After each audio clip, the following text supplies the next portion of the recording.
Yo, what's going on, everybody? And today we're going to be reviewing the Odyssey Chrome cases. No, not chrome like super duper shiny. These actually come in a super sleek black look. Some people like it, some people don't. Let's get into it.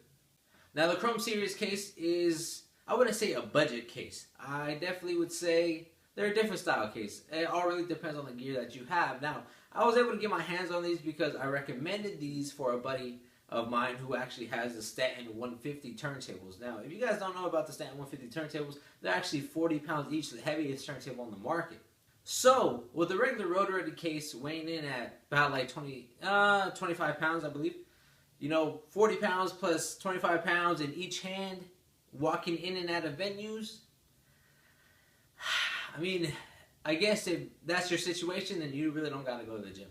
Now, these cases, believe it or not, each turntable case itself without anything in it is 10 pounds, as well as a mixer case without anything in it is 10 pounds. So, if you have a turntable that's 40 pounds, yeah, you're only gonna have about 50 pounds in each hand, and you might be thinking like, dude, but that's still fucking heavy to have 50 pounds in each hand walking in and out of venues. But most people have Technic turntables, and Techniques are about 26 and a half pounds. So 26 and a half plus, 25, it's the same shit, son. You know what I'm saying? So you won't really feel the difference. Now, say you don't have super fucking heavy turntables, and you're looking into getting these cases because of the price. Now, you could get each turntable case, from what I've seen, for $89, say $90 to be, 90 something dollars with change. Compared to a rotor case that will cost you about $128, $130, around there.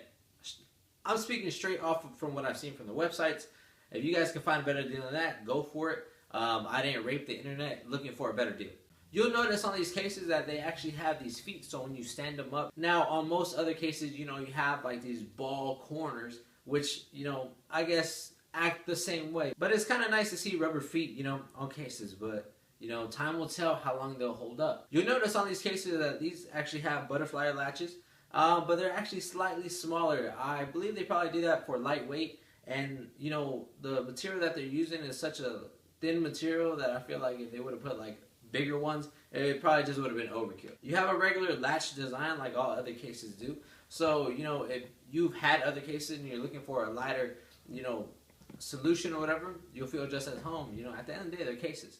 Now, one thing I did notice from looking at the pictures online before I actually ever seen them in person was how was the height compared to other cases when you stack them. Now, a lot of DJs stack their turntables like I do, and I'm very specific when it comes to the height of my setup. I really like my setup to be at a good height. That way, I'm not hunched over quite a bit. And that was one kind of gripe in my mind that I had, looking into them. And when I seen them straight up, stacked already, ready to go, it wasn't too bad. It was slightly shorter, but as you'll see, I actually stacked them next to each other, and you'll see that they are about, maybe like 2.5 inches shorter than a regular road-ready case would be stacked, or an Odyssey Red Label case would be stacked.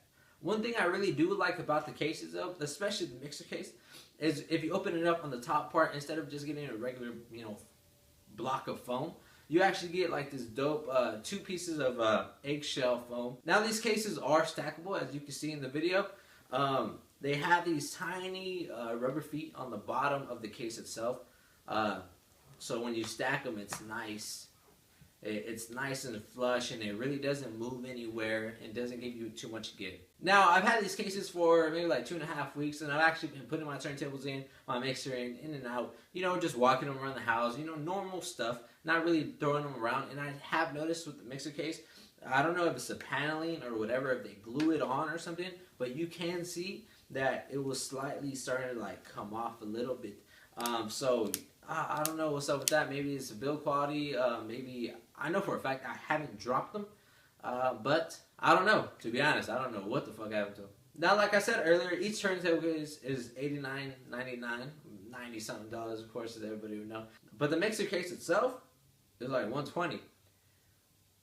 I have an idea of why they did that. Maybe they felt like, hey, not a lot of people are going to buy the turntable cases, but more people are going to be interested in buying the mixer case solely because it's so light and, you know, so portable, and it fits so snug. Like, I had my 62 in there and it fit snug. Like, it wasn't going anywhere.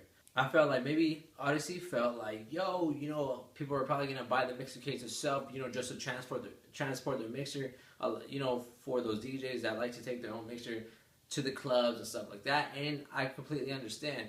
Now, Odyssey, the Chrome series, not only do they have, you know, turntable cases and mixer cases, they also have controller cases. Not super specific controller cases, not like, oh, this is the case for the SR, this is the case for the SX. They have, you know, small, medium, large. So I'm pretty sure they provide you with enough foam to, you know, figure it out to your case, I guess. And from what I also seen, they have CD player cases, and they also have record cases, like LP cases. So, I mean, for some of you fellas trying to look for a solution to, you know, stack your records, or maybe you're going to take your records with you somewhere, I mean, it's definitely a nice look. As you can see on the inside, they actually have super, like, hard foam around. So that's what I definitely like, because that foam is harder to wear down than, you know, the softer foam. Now, the handles on these are regular latch handles like you would see on any other Rode case, which I prefer. The build quality of these cases, minus the fact that whole issue with, you know, the mixer case, they feel good. They feel solid. They're super light, though. It kind of surprises you as how light they are. One thing to note, though, because of the texture of the cases itself, they are prone to fingerprints. So if you got greasy ass hands, you're gonna be seeing your fingerprints all over it. So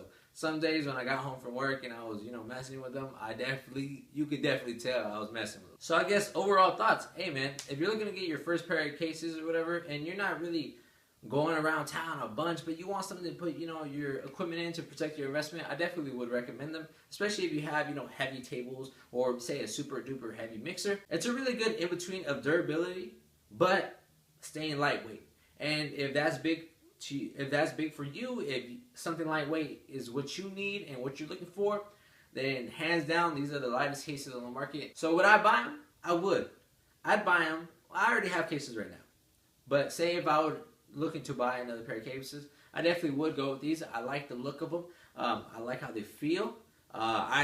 Me personally, I just want to see how they hold up in a couple of years compared to other cases. So I hope you guys enjoyed my review of the Odyssey Chrome cases. Make sure to check them out if you're in the market for some cases. If not, hey man, oh well. I hope you guys enjoyed the video, found something informative from this, and I'll see you on the next one. Peace. Andy Mac, motherfucker.